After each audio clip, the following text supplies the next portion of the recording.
যে নানান ডিজাইনের সুন্দর সুন্দর বিল্ডিং, এই যে সুপ্রশস্ত হাইওয়ে, কি সুন্দর, তাই না?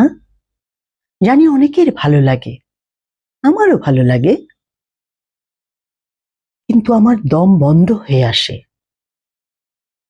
2 বছর আগেও যেখানে সবুজ আর সবুজ ছিল, গাছে গাছে কত রকম পাখি, গাছের নিচে কত রকমের আগাছা, কত আলাদা আলাদা রং, ঝোপঝাড়ে কত রকমের পোকামাকড়, পাশ দিয়ে গেলে গাছ পাতা আর মাটির আলাদা আলাদা গন্ধ পাওয়া যেত। এখন একই জায়গা দিয়ে গেলে নেই গাছ, নেই সবুজ, নেই সেই ঝোপঝাড়, হারিয়ে গেছে, হারিয়ে যাচ্ছে প্রকৃতি। এই তো কিছুদিন আগেও মন খারাপ লাগলে ছুটে যেতাম নদীর ধারে। ঢাকা শহরের ভিতরেই কি সুন্দর বয়ে যাওয়া নদী ছিল, নদীর ধারে সবুজ আর সবুজ ভরা ছিল।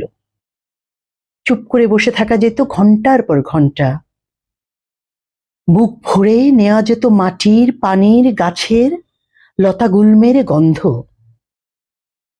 শোনা যেত কত রকম পাখির কলকাকলি।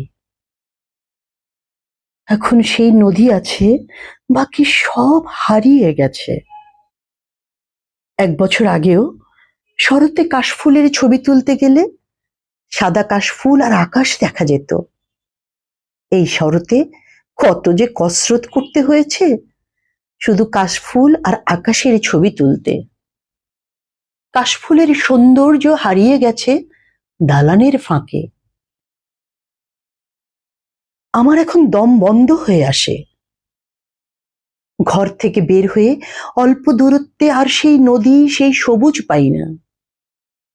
বুকের ভেতর ছটফট করে এটা ভেবেই, শেষ হয়ে যাচ্ছে প্রকৃতি, নদী, পাখি, পোকামাকড়, সবুজ